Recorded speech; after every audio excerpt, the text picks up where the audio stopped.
Y'all can probably hear it right now. In the background, YouTube's playing. Yeah.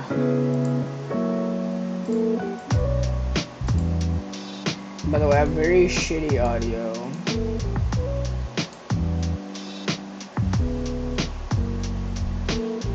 Right here. Damn, what the fuck?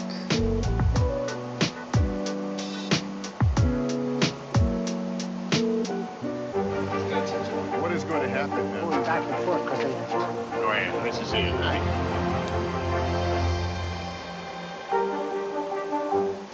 News for the Dude, generation I of already now have a is goddamn, like, a NBC bingo News Now. list ready for this one right here. Welcome back to our special coverage of tonight's presidential debate between Vice President Harris and former President Trump. The debate is set to begin just minutes from now. It'll be the first time Harris and Trump meet each other, and it will be in front of the entire country. Tonight also could have a huge impact on the campaign, less than 2 months out from Election Day, with a tight race nationally and in the critical battleground states. So let's go back to the debate hall in Philadelphia, the spin room. Tom Yamas is there. We're just about 6 minutes away now from the start of this debate. Abortion debate gets heated. Ooh, Tom, are you Mike starting to feel shuts that off buzz of energy? mid-sentence. I'm speaking. Oh, you do? And guys, I will tell you Tim something Waltz I've noticed that's mentioned different Harris about this last debate. democracy, Usually the okay. spin room gets wild and crazy post-debate. Brat What I'm seeing for the mentioned. first I time don't know is why Charlie pre-debate XCX's spin. album You've seen will surrogates get on both mentioned. sides sort of Sorry for the flank all shitty the reporters, audio. flank all the sets My mic from all the fucking different news broke. organizations and try to get their message out.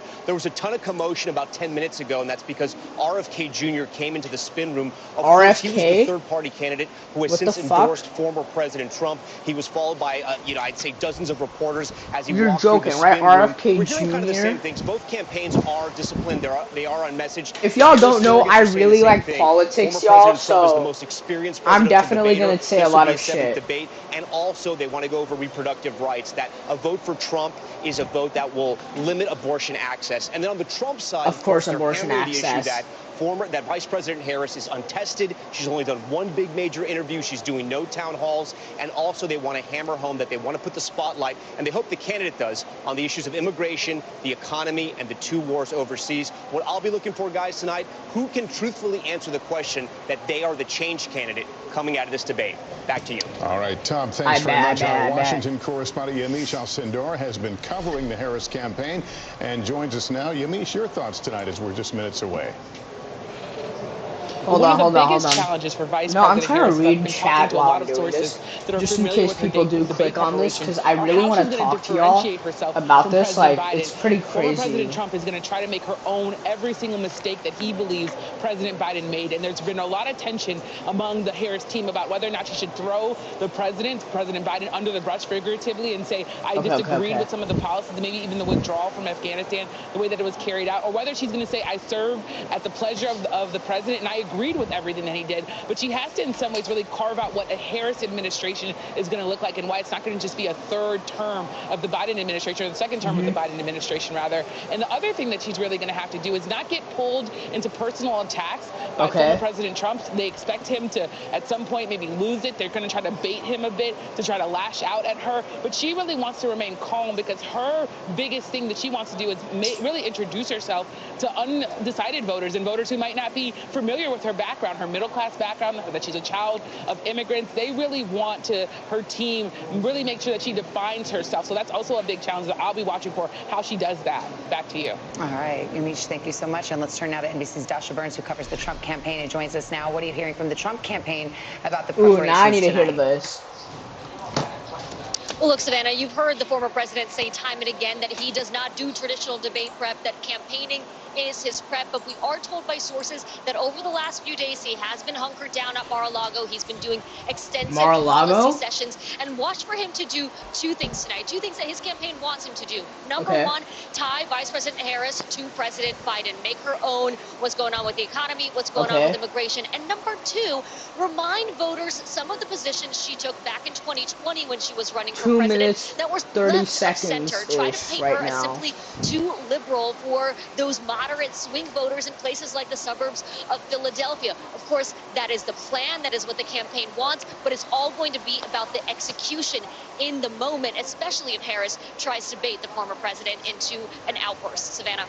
All right, Dasha, thank you. Let's bring back Kristen Welker and Hallie Jackson. I want to talk about how the vice president has cast herself in this campaign as the prosecutor. Going against Donald It's Trump. getting real. Are there limits It's to getting that real. in Okay, this okay, format? okay. Do you think of coming off JD in a Vance mentioned, prosecutorial way? okay, random Absolutely. When personal I've spoken to attack. allies who are close to her, they Convicted say her biggest felon challenge is tonight crazy. is getting specific, but not too specific. She's got to tell Someone the story of blatantly how lies, a Harris coconut administration tree would differ joke, from a Biden Trump administration. talks That over word we Harris. keep using, change. How would she change things right now? Does she acknowledge to some extent that the economy is not where she wants it to be? A random celebrity And mentioned, really like, lay who'd you out base in more iCloud? detail what she wants to see. Yes, she's going to prosecute the case against Donald Trump on a range of different issues. She'll accuse him of switching his opinion, particularly when it comes to the issue of abortion and reproductive rights. But again, she's got to walk that fine line. Yeah, but she also has Isn't to Trump answer like for some changes in her own pro-life or positions. something? Of Hold on, course, let she me ran for check. president in 2020, and she came across Because that's the one thing I don't like positioned about herself Trump. as a much Hold more on. progressive type of candidate. Now she's Is really moving to Trump the middle here in a general election. Crowded primary, pro-life? right back in Hold on. 2019, 2020. She has moved away from that on issues like, for example, mandated gun buybacks for automatic rifles, something that she no longer supports. Fracking, for example, something that she has changed her position on as well. You look at Medicare for All, a position that she's backed away from. Watch for the former president to try to go after some of these issues. And I'll tell you, to bring it back to the voters, that panel with Kate Snow is super interesting. The economy came up again and again. And even though this summer, for the first time, inflation dipped below 3% for the first time since March of 2021, people don't feel great about it right now. So how does Vice President Harris address that moving forward? And let me briefly go there and talk about his physical performance. It's been noted by many that the former president has tended to be more rambling, He's disjointed pro-life. in many of his answers at a time that we were focusing on I don't Joe like that. Biden. Is that something that I'm a folks will be huge watching for? Trump fan, but like pro-life, We I will be think back is with too you. It's the top much. of the hour now, 9 o'clock on the East Coast here in New York and in Philadelphia, the room where it's about to happen. We're just seconds away now from tonight's first and perhaps last presidential debate between Vice President Kamala Harris and former President Donald Trump. As we've noted, this will be the first time these candidates have met in person, and it's happening on a debate stage. Also, the first debate since President Biden left the race over the summer and Harris became the Democratic nominee. A lot has happened in a very compressed period of time. Yes, it has, and we have a few moments until the debate starts. We will join it. ABC News is broadcasting it, but we will simulcast it right here in its entirety. It's taking place at the National Constitution Center in Philadelphia. And like June's debate, there will be bet. no audience tonight. The candidates' microphones will be muted while the other one is talking. Each candidate will get 2 minutes for answers. There will be closing statements, but no opening statements. So we expect them to probably mix it up rather early in this as they stake out their positions, and we get a sense of where all this is going. And the mics are muted when the other is talking. So let's take you to Philadelphia now and the first presidential debate of 2024. Okay, Good baby. evening, I'm David Muir, and thank you for joining us for tonight's ABC News presidential debate. We want to welcome viewers watching on ABC and around the world tonight.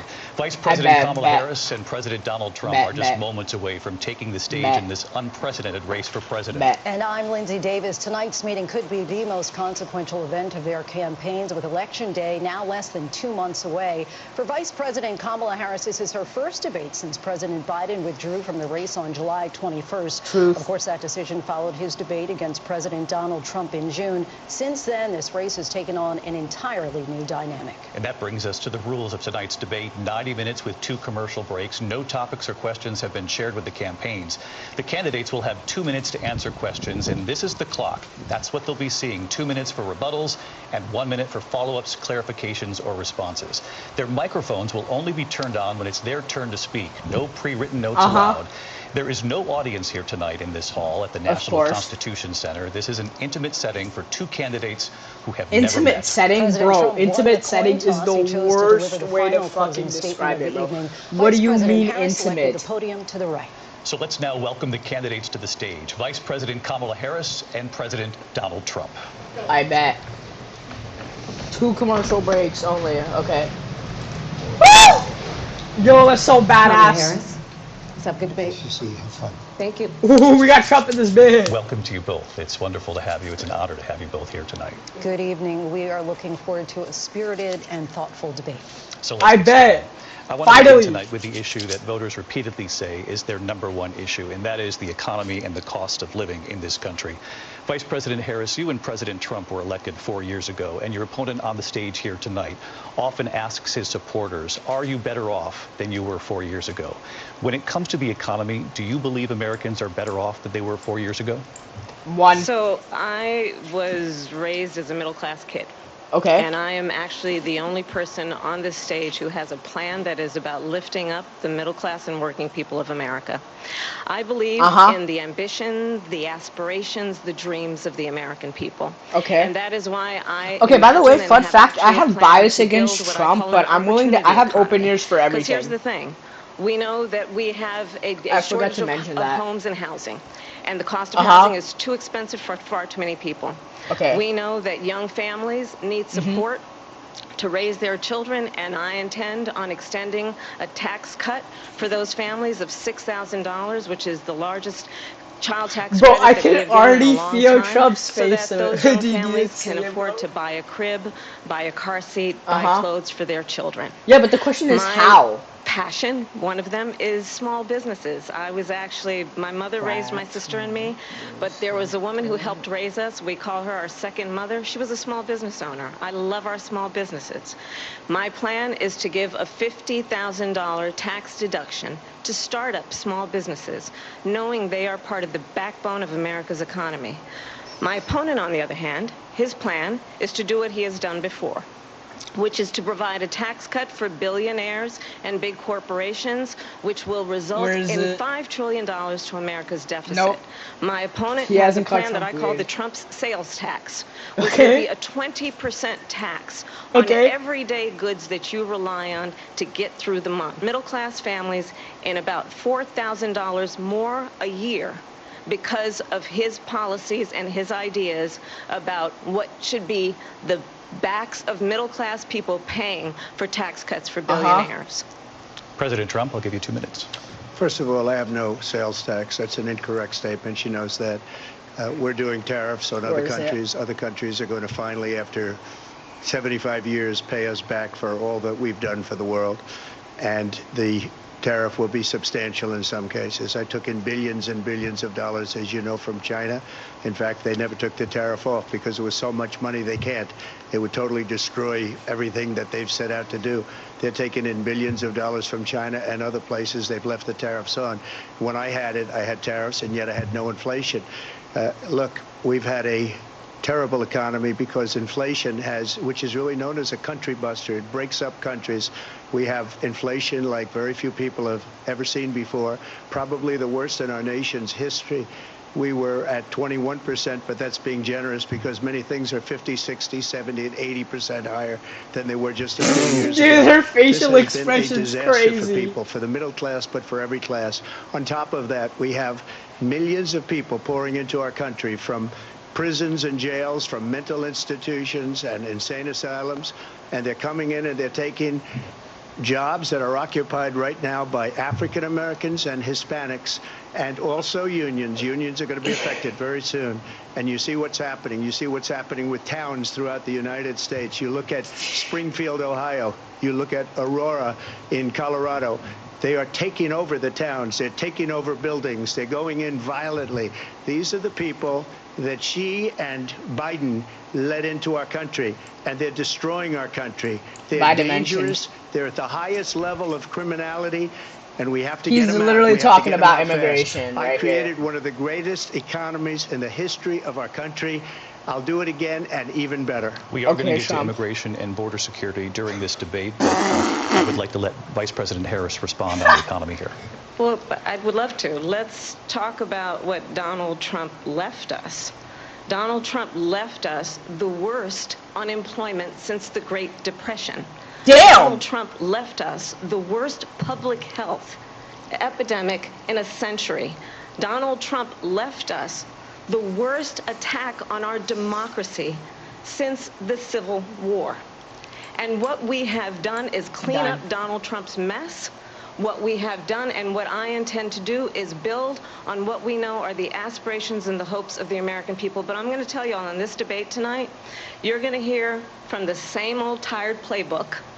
A bunch of lies, grievances, and name calling. Where's lies? I knew what that you're going there's to something hear about tonight lies, but is a detailed and dangerous plan called Project 2025 that the former president intends on implementing if he were elected again.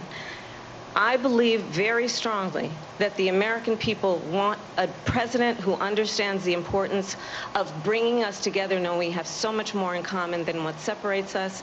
And I pledge to you to be a president for all Americans. President Trump will give you a minute here to respond. Number one, I have nothing to do, as you know, and as she knows better than anyone, I have nothing to do with Project 2025. That's out there. I haven't read it. I don't want to read it purposely. I'm not going to read it. This was a group of people that got together. She's not laughing. She's just smiling at bro. What the heck? But it makes no difference. I have nothing to do. Everybody knows I'm an open book. Everybody knows what I'm going to do. Cut taxes very substantially and create a great economy like I did before. We had the greatest economy. We got hit with a pandemic. And the pandemic was not since 1917, where 100 million people died, has there been anything like it. We did a phenomenal job with the pandemic. We handed them over a country where the economy and where the stock market Trump, you did absolute shit with the pandemic. I'm sorry, you're goated, but like, damn, the way you handled that. We made ventilators for the entire world. We got gowns, we got masks, we did things that nobody thought possible. And people give me credit for rebuilding the military. They give me credit for a lot of things, but not enough credit for the great job we did with the pandemic. But the only jobs they got were bounce back jobs. These were jobs bounced back, and it bounced back and it went to their benefit. But I was the one that created them. They know. How will Brad be mentioned? Vice President Harris, I'll let you respond. So Donald Trump has no plan for you. And when you look at his economic plan, it's all about tax breaks for the richest people. I am offering what I describe as an opportunity economy, and the best economists in our country, if not the world, have reviewed our relative plans for the future of America.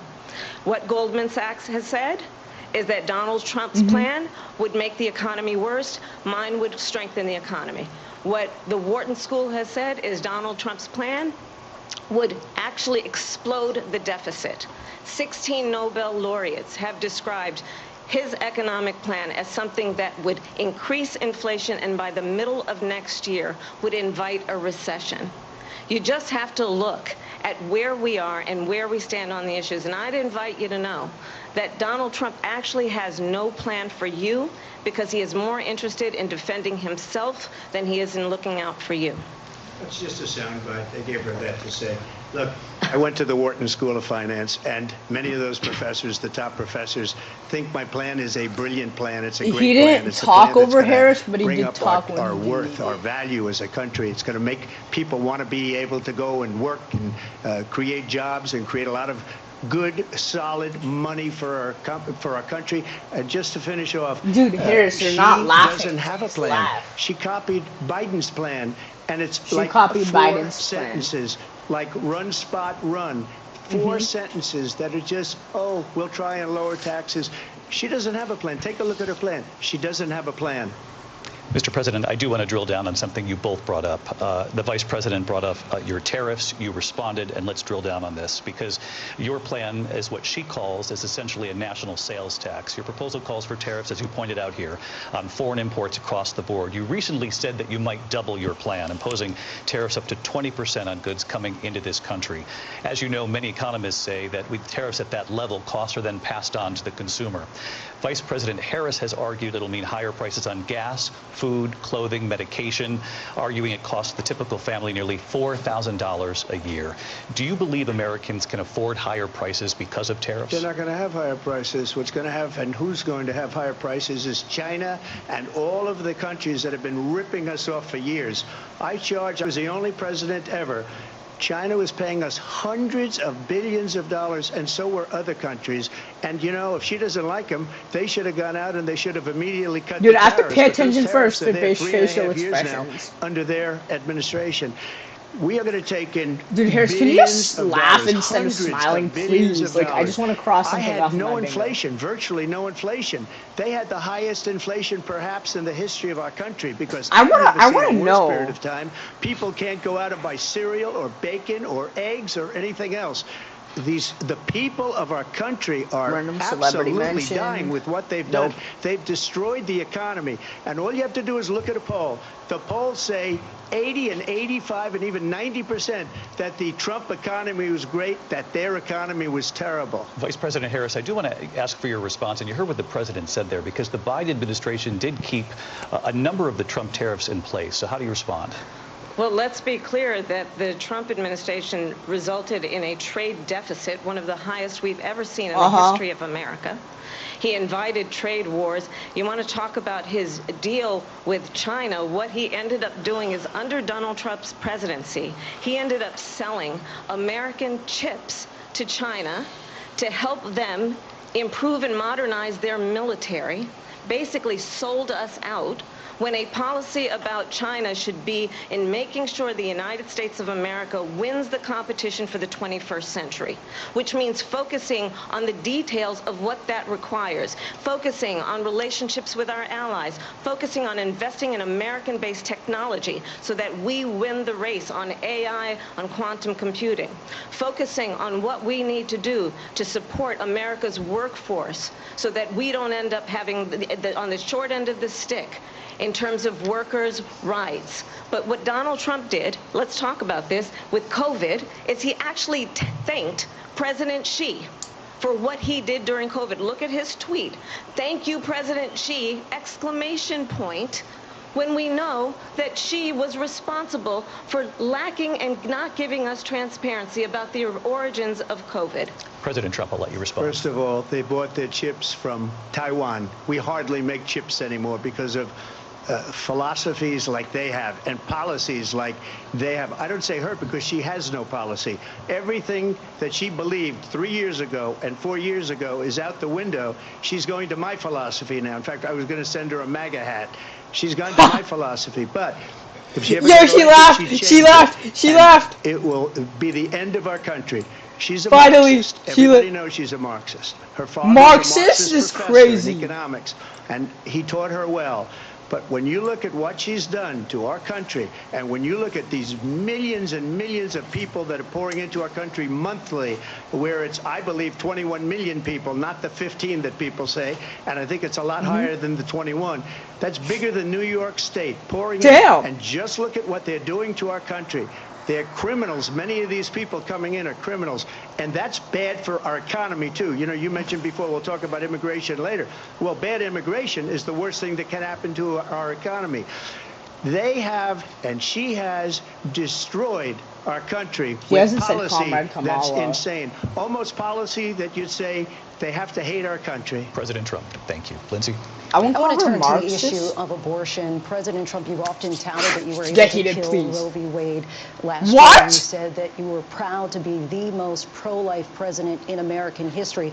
Then last month, you said that your administration would be great for women and their reproductive rights. In your home state of Florida, you surprised many with regard to your 6-week abortion ban, because you initially had said that it was too short. And you said, quote, I'm going to be voting that we need more than 6 weeks. But then the very next day, you reversed course and said you would vote to support the 6-week ban.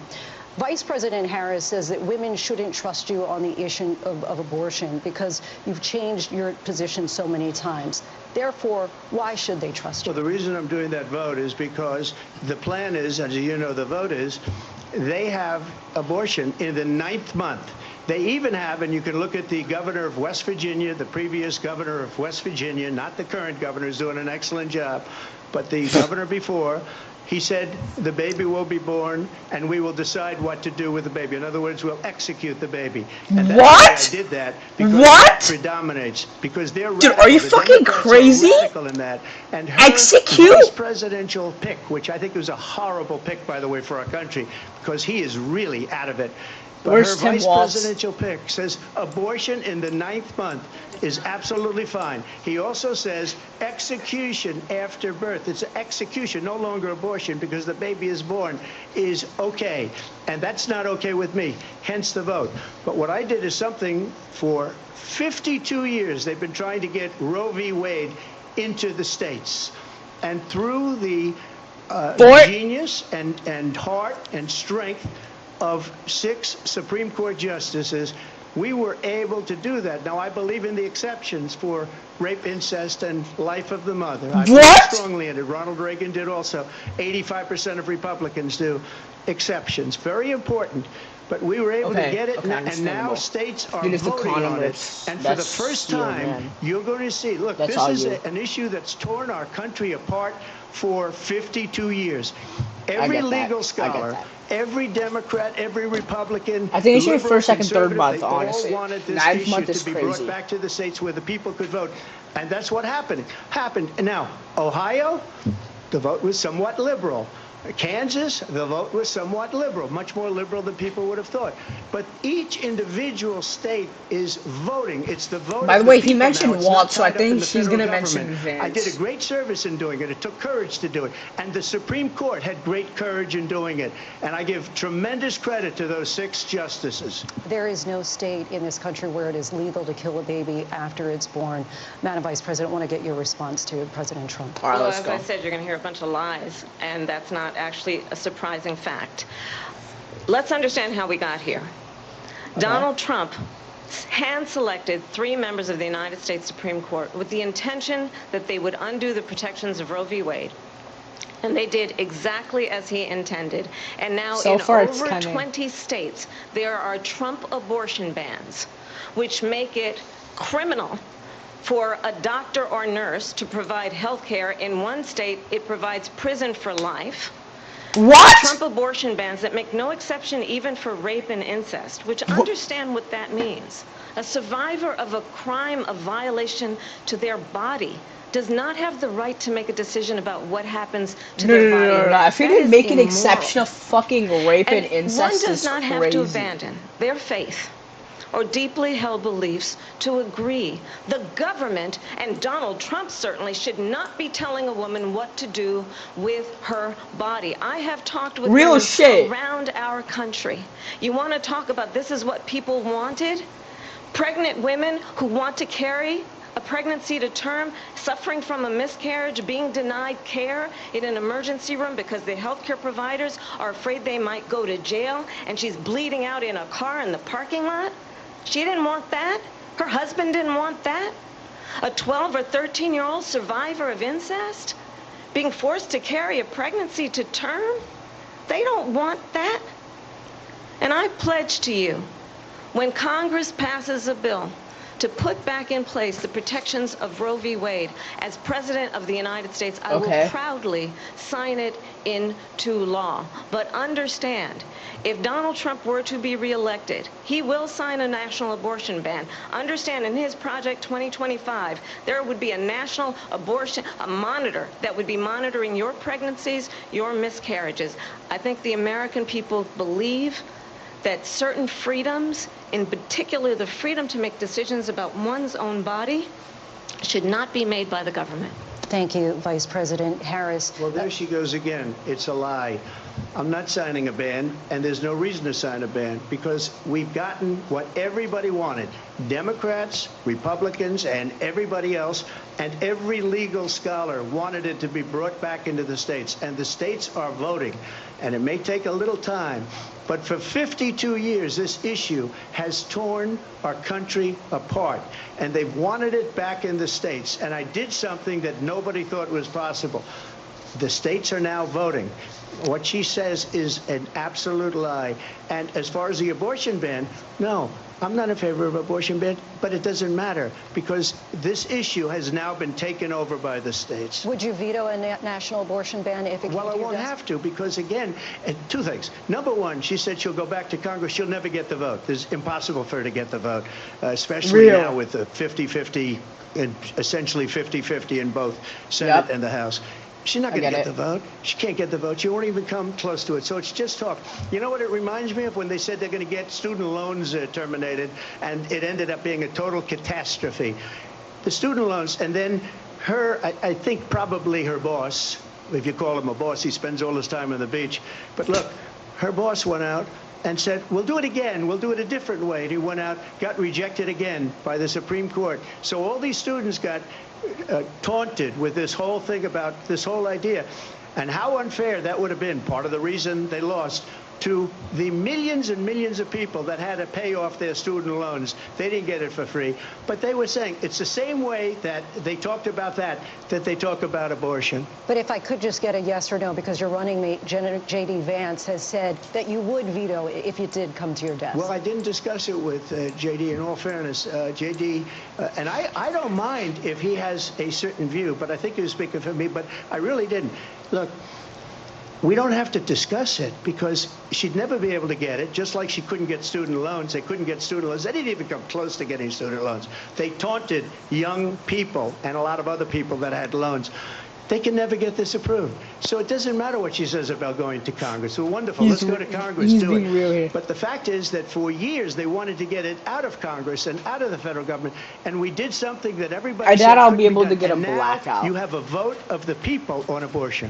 Vice President Harris, I want to give you your time to respond, but I do want to ask, would you support any restrictions on a woman's right to an abortion? I absolutely support reinstating the protections of Roe v. Wade, and as you rightly mentioned, nowhere in America is a woman carrying a pregnancy to term and asking for an abortion. That is not happening. It's insulting to the women of America. And understand what has been happening under Donald Trump, can you Trump's say abortion you ban. exist in the context, Couples please? who pray and dream of having a family are being denied IVF treatments.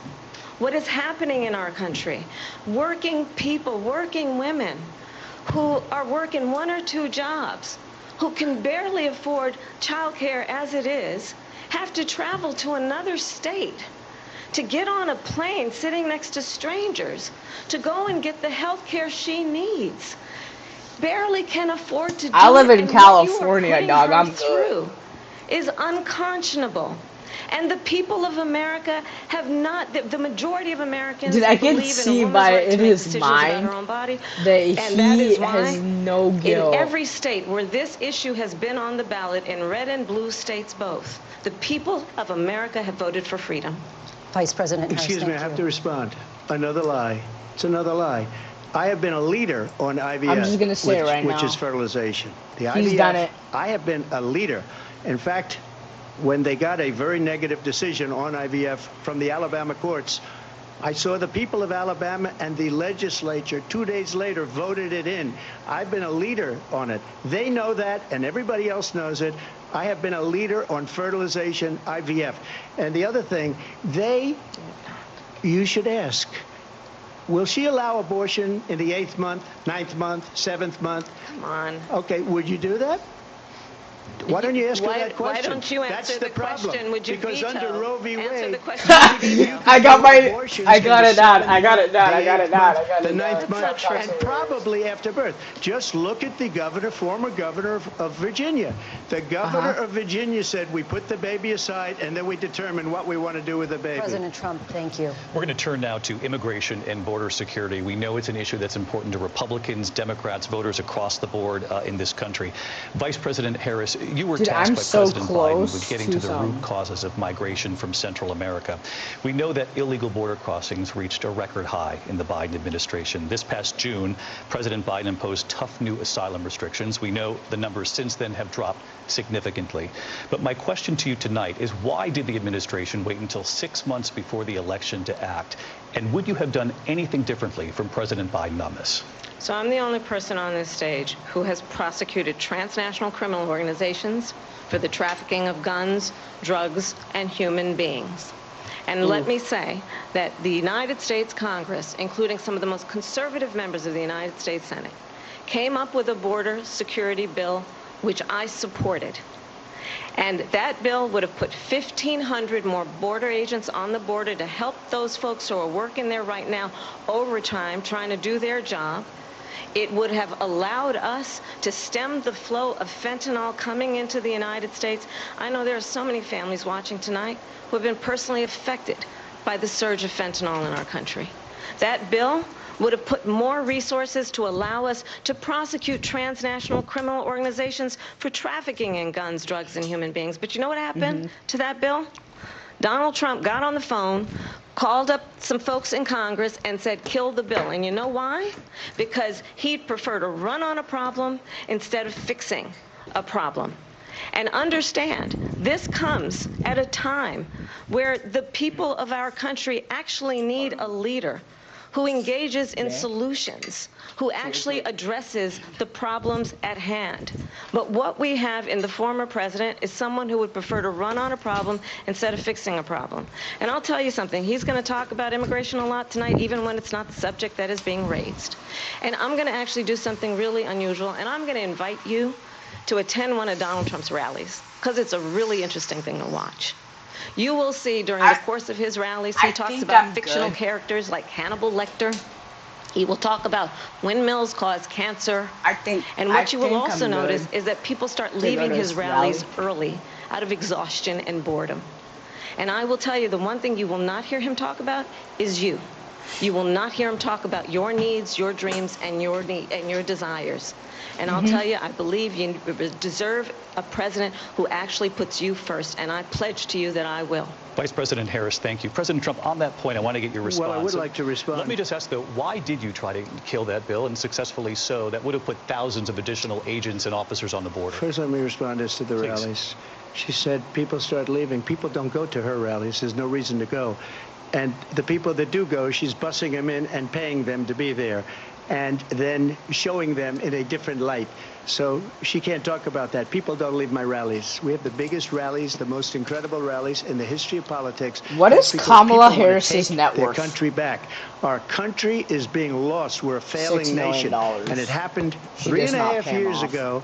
And what's going on here, you're going to end up in World War III, just to go into another subject. What they have done to our country by allowing these millions and millions of people to come into our country, and look at what's happening to the towns all over the United States. And a lot of towns don't want to talk. It's not going to be Aurora or Springfield. A lot of towns don't want to talk about it because they're so embarrassed by it. In Springfield, they're eating the dogs, the people that came in. They're eating the cats. They're eating the pets of the people that live there. And this is what's happening in our country, and it's a shame. As far as rallies are concerned, as far as the reason they go is they like what I say. They want to bring our country back. They want to make America great again. It's a very simple phrase, make America great again. She's destroying this country, and if she becomes president, this country doesn't have a chance of success.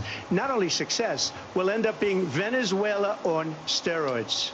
I just want to clarify here. You bring up Springfield, Ohio, and ABC News did reach out to the city manager there. He told us there have been no credible reports of specific claims of pets being harmed, injured, or abused by individuals within the immigrant community. Well, I've seen people on television. Let me just say here, this is the people on television say my dog was taken and used for food. So maybe he said that, and maybe that's a good thing to say for a city manager. I'm not taking this from television. But the people are on television saying their dog was eaten by the people that went there.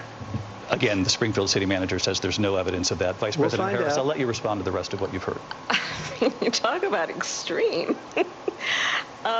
You know, this is, I think, one of the reasons why in this election I actually have the endorsement of 200 Republicans who have formally worked with President Bush, Mitt Romney, and John McCain, including the endorsement of former Vice President Dick Cheney and Congress member Liz Cheney.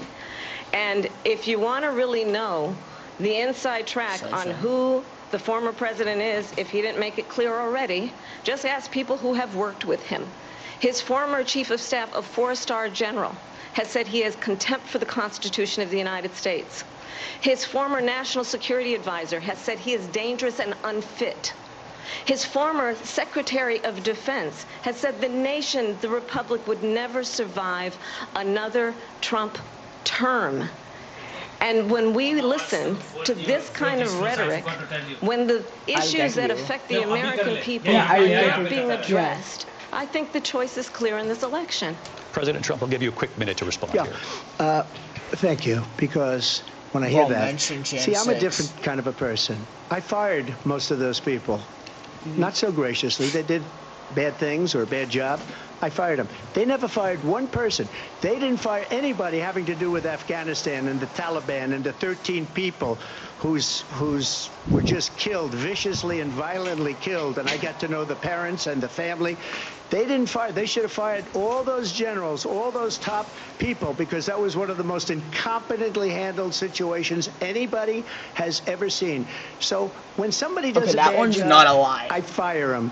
And you take a guy like Esper. He was no good. I fired him. That's so a he lie. writes a book. Another one writes a book. Because with me, they can write books. With nobody else can they. But they have done such a poor job, and they never fire anybody. Look at the economy. Look at the inflation. They didn't fire any of their economists. They have the same people. That's a good way not to have books written about you. But just to finish, I got more votes than any Republican in history by far. Reagan. In fact, I got more votes than any president, sitting president, in history by far. Let me continue on immigration. It was what you wanted to talk about earlier, Reagan? so let's get back to your deportation proposal that the vice president has reacted to as well. President Trump, you call this the largest domestic deportation operation in the history of our country. You say you would use the National Guard. You say if things get out of control, you'd have no problem using the U.S. military. Police, yes. You also said you would use local police. How would you deport 11 million undocumented immigrants? I know you believe that number is much higher. Take us through this. What does this look like? Will authorities be going door to door in this country? Yeah, it is much higher because of them. They allowed criminals, many millions of criminals. They allowed terrorists. They allowed common street criminals. They allowed people to come in, drug dealers, to come into our country, and they're now in the United States and told by their countries like Venezuela, don't ever come back or we're going to kill you. Do you know that crime in Venezuela and crime in countries all over the world is way down? You know why? Because they've taken their criminals off the street and they've given them to her to put into our country. And this will be one of the greatest mistakes in history for them to allow. And I think they probably did it because they think they're going to get votes, but it's not worth it, because they're destroying the fabric of our country by what they've done. There's never been anything done like this at all. They've destroyed the fabric of our country. Millions of people let in, and all over the world, crime is down all over the world except here. Crime here is up and through the roof. Despite their fraudulent statements that they made, crime in this country is through the roof. And we have a new form of crime. It's called migrant crime, and it's happening at levels that nobody thought possible. President Trump, as you know, the FBI says overall violent crime is actually coming down in this country. But excuse me, the FBI they were defrauding statements. They didn't include the worst cities. They didn't include the cities with the worst crime. It was a fraud, just like their number of 818,000 jobs that they said they created turned out to be a fraud. President Trump, thank you. I'll let you respond, Vice President Harris. Well, I think this is so rich, coming from someone who has been prosecuted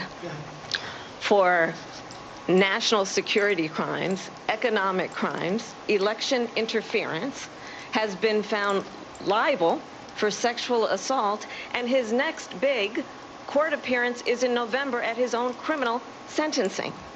And let's be clear where each person stands on the issue of what is important about respect for the rule of law and respect for law enforcement. The former vice president called for defunding federal law enforcement, 45,000 agents, get this, on the day after he was arraigned on 34 felony counts. So let's talk about what is important in this race. It is important that we move forward, that we turn the page on this same old tired rhetoric and address the needs of the American people, address what we need to do about the housing shortage, which I have a plan for, address what we must do to support our small businesses, address bringing down the price of groceries. But frankly, the American people are exhausted with this same old tired playbook. Vice President Harris, thank you. Excuse me. Every one of those cases was started by them against their political opponent. And I'm winning most of them, and I will win the rest on appeal. And you saw that with the decision that came down just recently from the Supreme Court. I'm winning most of them. But those are cases, it's called weaponization. Never happened in this country.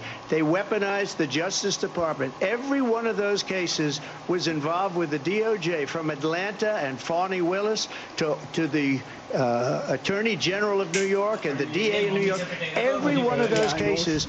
And then they say, oh, he's a criminal. They're the ones that made them go after me. By the way, Joe Biden was found essentially guilty on the documents case. And what happened in my documents case? They said, oh, that's the toughest of them all. A complete and total victory. 2 months ago, it was thrown out. It's weaponization, and they used it, and it's never happened in this country. They used it to try and win an election. They're fake cases. President Trump, thank you. A really quick response here, Vice President Harris, on this notion of weaponization of the Justice Department. Well, let's talk about extreme and understand the context in which this election in 2024 is taking place. The United States Supreme Court recently ruled that the former president would essentially be immune from any misconduct if he were to enter the White House again. Understand, this is someone who has openly said he would terminate, I'm quoting, terminate the Constitution of the United States, that he would weaponize the Department of Justice against his he's political a Republican. enemies. He will not terminate the Someone Constitution. who has openly That's literally what the Republicans disdain do. For members of the our military. Constitution. Understand what it would mean if Donald Trump were back in the White House with no guardrails. Because certainly we know now the court won't stop him. We know J.D. Vance is not going to stop him. Vance mentioned It's up to the again. American people Vice to President stop Harris, him. thank you. Lindsay? Vice President Harris, in your last run for president. This is the one that weaponized, not me. She weaponized. I probably took a bullet to the head because of the things that they say about me. Yes. They talk about democracy. I'm a threat to democracy. They're the threat to democracy with a fake Russia investigation We do have a lot that went nowhere. We have a lot to get to. Lindsay? Vice President Harris, in your last run for president, you said you wanted to ban fracking. Now you don't. You wanted mandatory government buyback programs for assault weapons. Now your campaign says you don't. You supported decriminalizing border crossings. Now you're taking a harder line. I know you say that your values have not changed. So then why have so many of your policy positions changed? So my values have not changed, and I'm going to discuss every one of the, at least every point that you've made. But in particular, let's talk about fracking because we're here in Pennsylvania. I made that very clear in 2020. I will not ban fracking. I have not banned fracking as Vice President of the United States. And in fact, I was the tie-breaking vote on the Inflation Reduction Act, which opened new leases for fracking.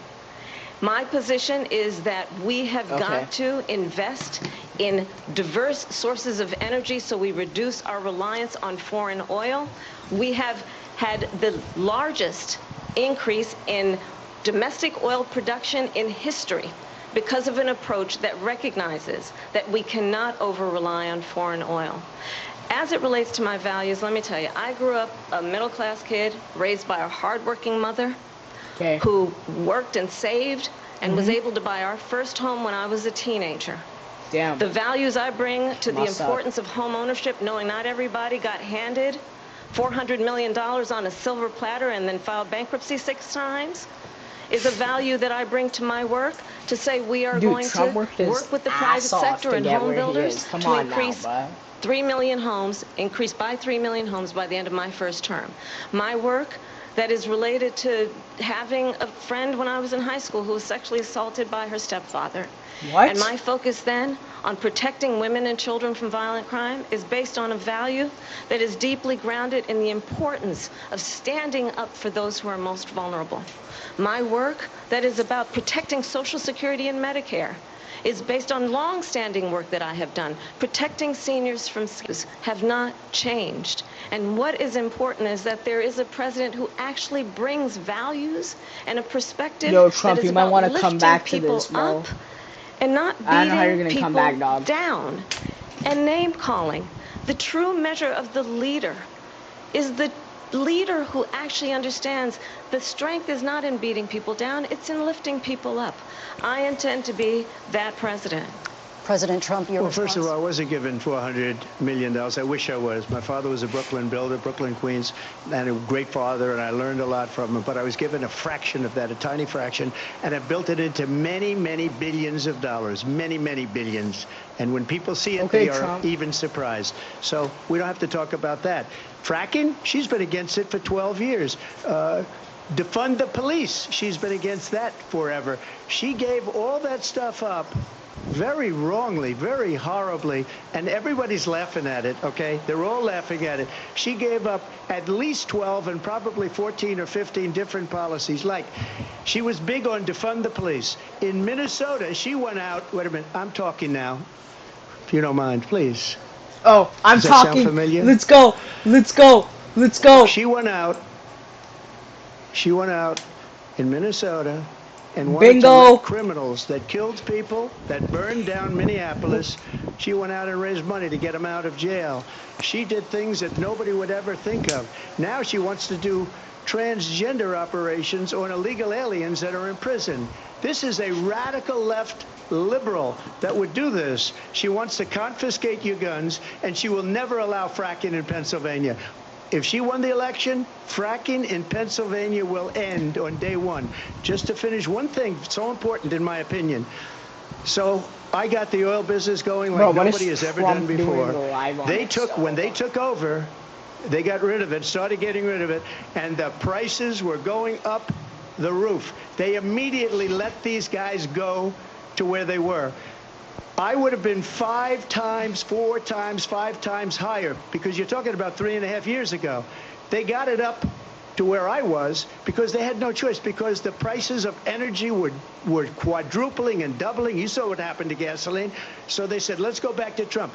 But if she won the election, the day after that election, they'll go back to destroying our country, and oil will be dead, fossil fuel will be dead. We'll go back to windmills, and we'll go back to solar, where they need a whole desert to get some energy to come out of it. You ever see a solar plant? By the way, I'm a big fan of solar, but they take 400, 500 acres of desert soil. Trump, we have These a lot are of not good issues things that for we the have to get environment to. that she We're out of time. understands. Thank you.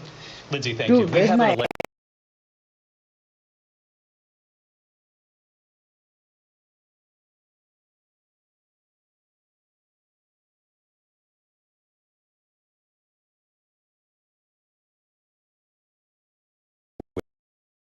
them.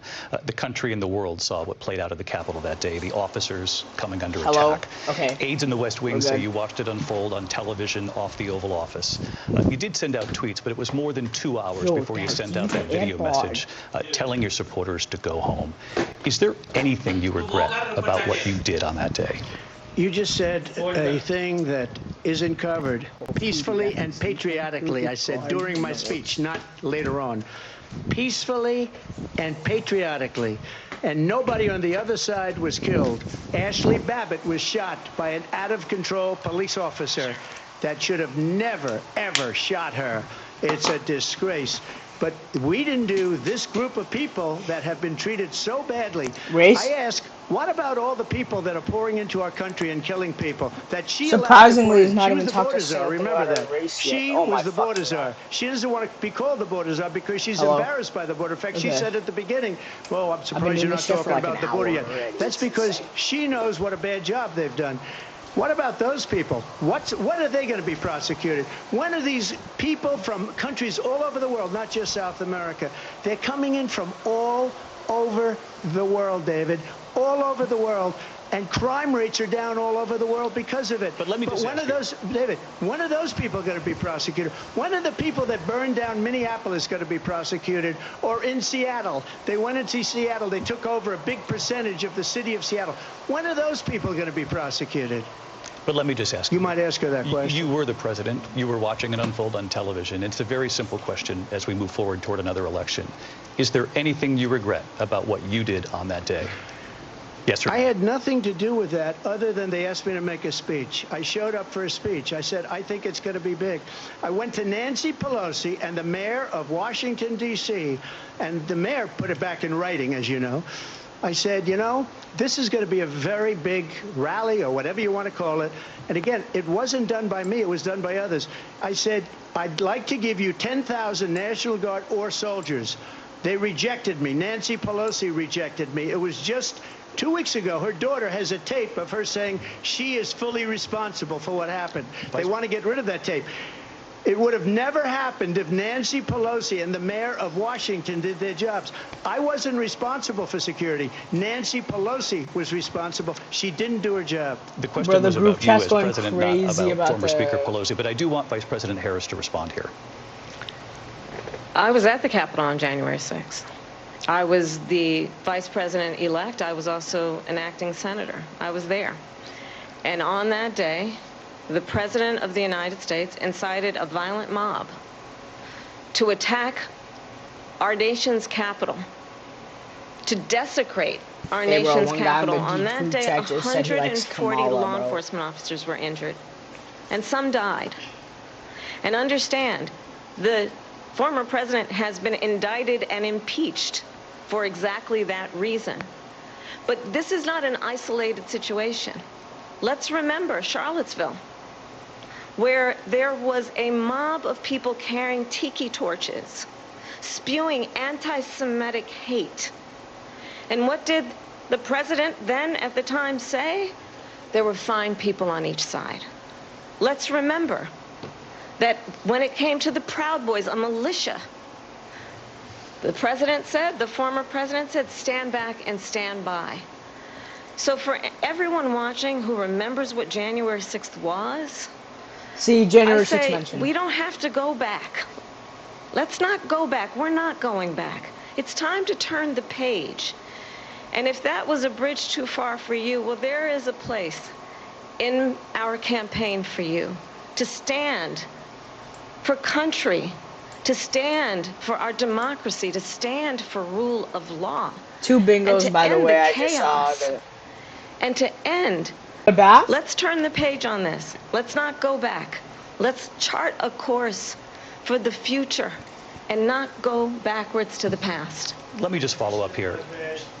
It was a different term, and it was a term that related to energy because they have destroyed our energy business. That was where Bloodbath was. Also, on Charlottesville, that story has been, as you would say, debunked. Laura Ingraham, Sean Hannity, Bloodbath. all of these people, they covered it. If they go an extra sentence, they will see it was perfect. It was debunked in almost every newspaper, but they still bring it up, just like they bring 2025 up. They bring all of this stuff up. I ask you this. You talk about the Capitol. Why are we allowing these millions of people to come through on the southern border? How come she's not doing anything? And I'll tell you what I would do, and I would be very proud to do it. I would say we would both leave this debate right now.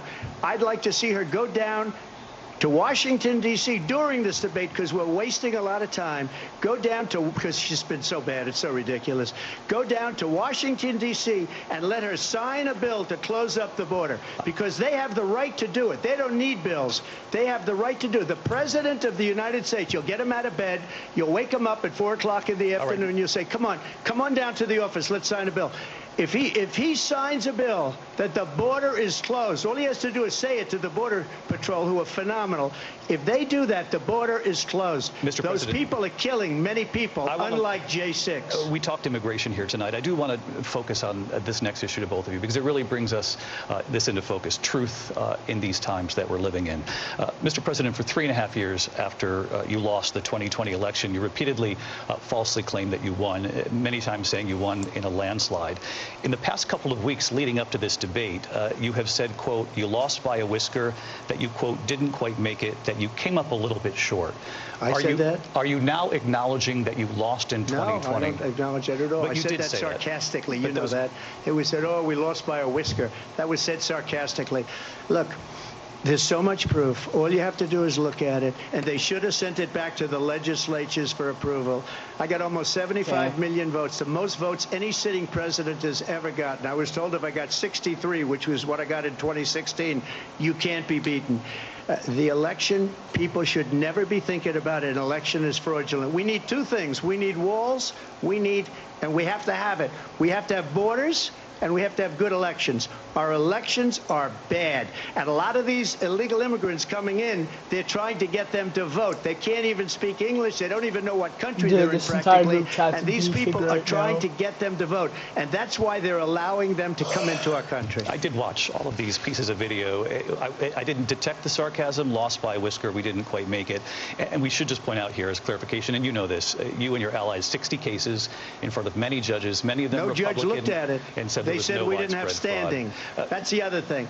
They said we didn't have standing, a technicality. Can you imagine a system where a person in an election doesn't have standing? The president of the United States doesn't have standing. That's how we lost.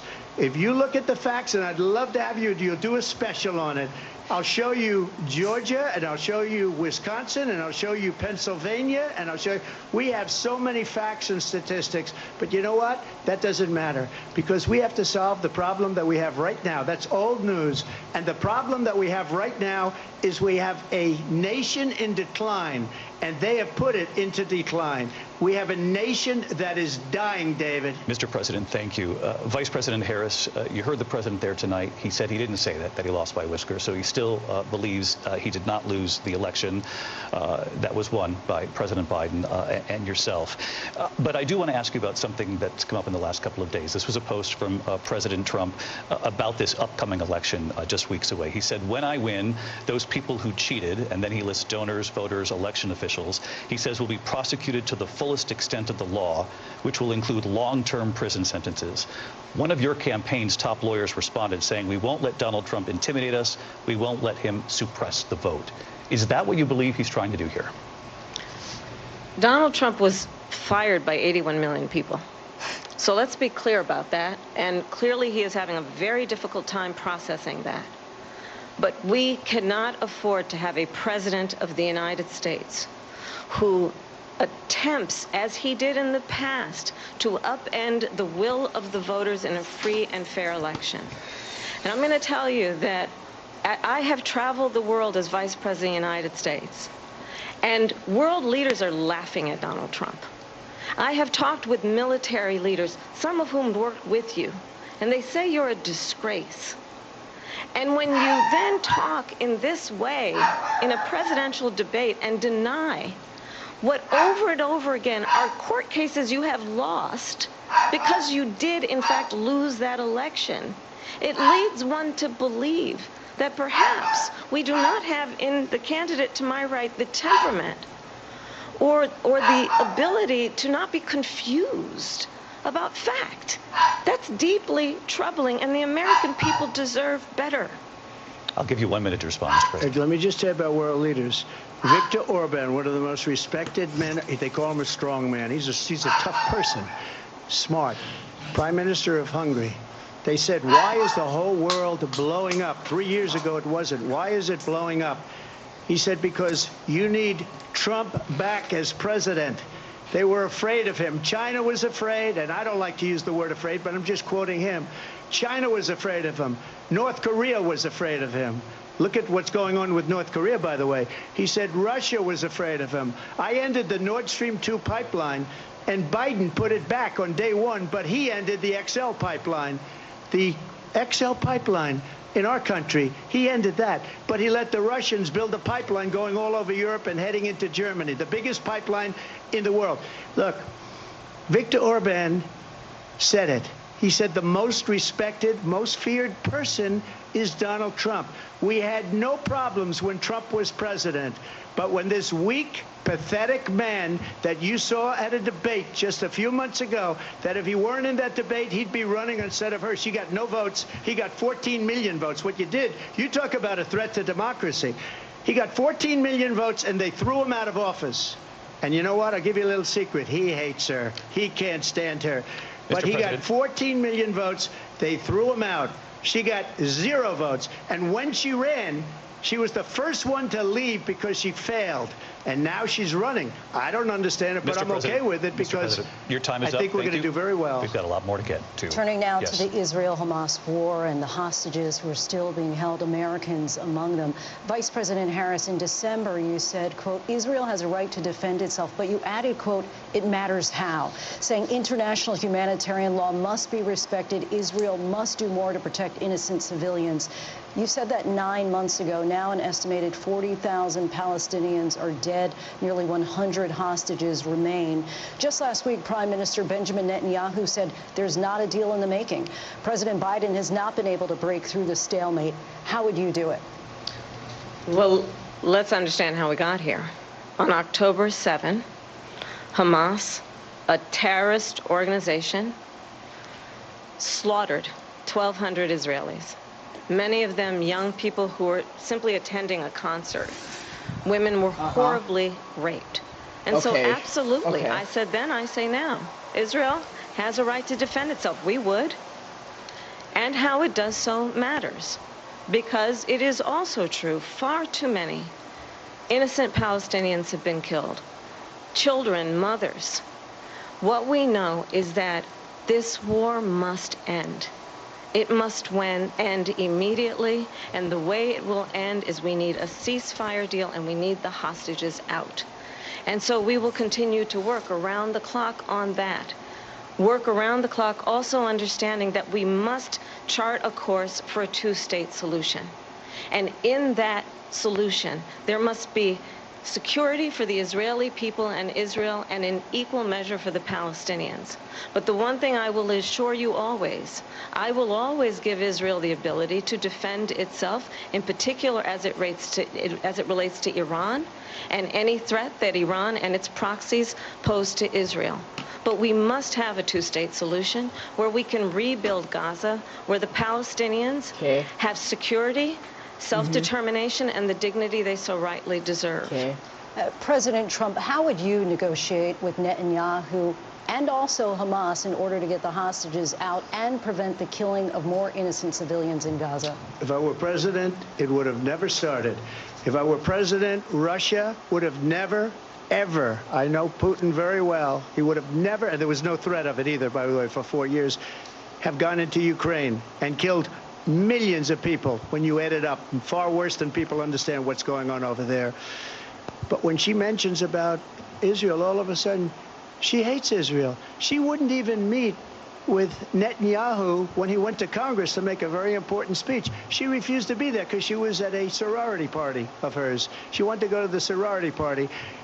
She hates Israel. If she's president, I believe that Israel will not exist within 2 years from now. And I've been pretty good at predictions, and I hope I'm wrong about that one. She hates Israel. At the same time, in her own way, she hates the Arab population because the whole place is going to get blown up. Arabs, Jewish people, Israel will be gone. It would have never happened. Iran was broke under Donald Trump. Now Iran has $300 billion because they took off all the sanctions that I had.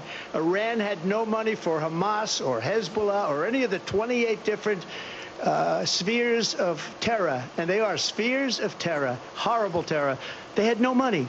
It was a big story, and you know it. You covered it very well, actually. They had no money for terror. They were broke. Now they're a rich nation, and now what they're doing is they're spreading that money around. Look at what's happening with the Houthis and Yemen. Look at what's going on in the Middle East. This would have never happened. I will get that settled and fast, and I'll get the war with Ukraine and Russia ended.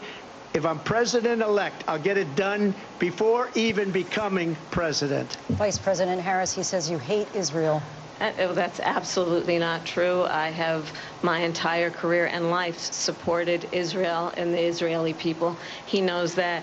He's trying to, again, divide and distract from the reality, which is it is very well known that Donald Trump is weak and wrong on national security and foreign policy. It is well known that he admires dictators, wants to be a dictator on day one, according to himself. It is well known that he said of Putin that he can do whatever the hell he wants and go into Ukraine.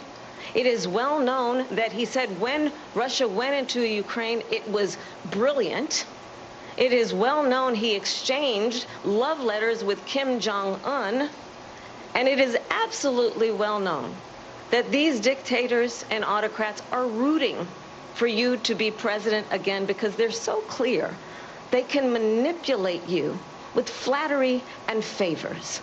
And that is why so many military leaders who you have worked with have told me you are a disgrace.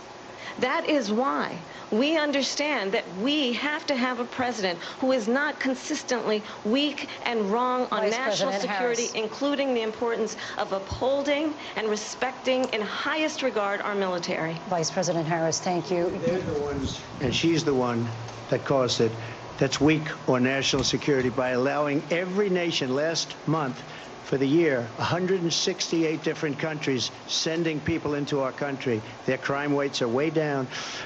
Putin endorsed her last week, said, I hope she wins. And I think he meant it, because what he's gotten away with is absolutely incredible. It wouldn't have happened with me. The leaders of other countries think that they're weak and incompetent, and they are. They're grossly incompetent. And I just ask one question. Why does Biden go in and kill the Keystone Pipeline and approve the single biggest deal that Russia's ever made, Nord Stream 2, the biggest pipeline anywhere in the world going to Germany and all over Europe? Because they're weak and they're ineffective. And Biden, by the way, President gets paid Trump, a lot of money. Thank you. We have a lot of issues to get to. We'll be right back with much more of this historic ABC News presidential debate from the National Constitution Center right here in Philadelphia. Back in a moment.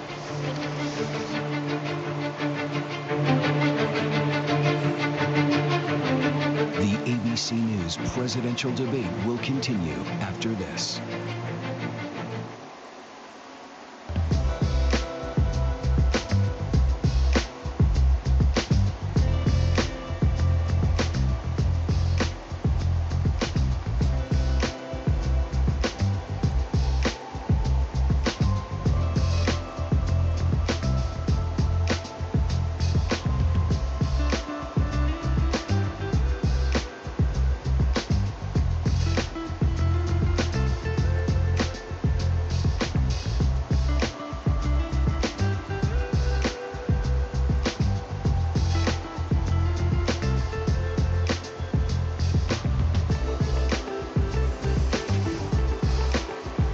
Oh God. Yeah, I'm doing it.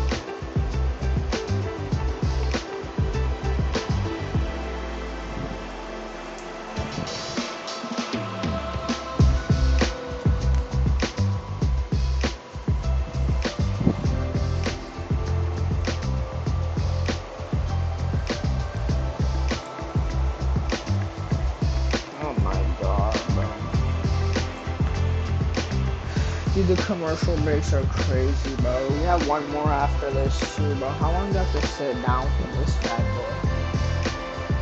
At least it says when NBC will return, bro.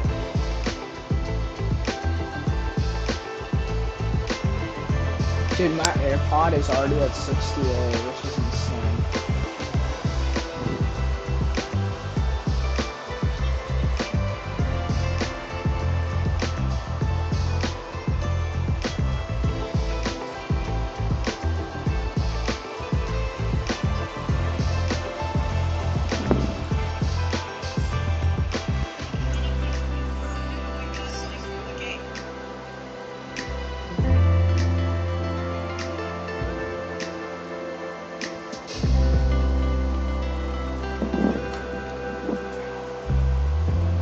That's some real shit.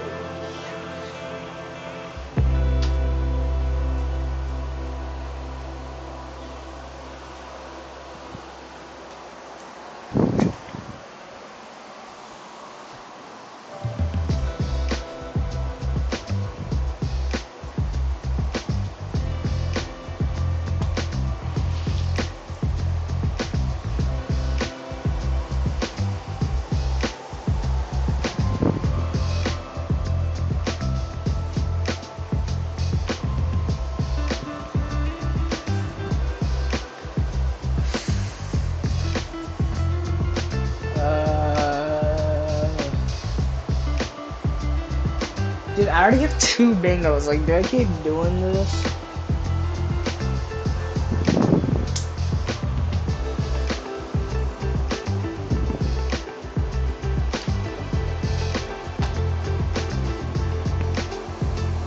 Dude, nobody cares about a fucking history book.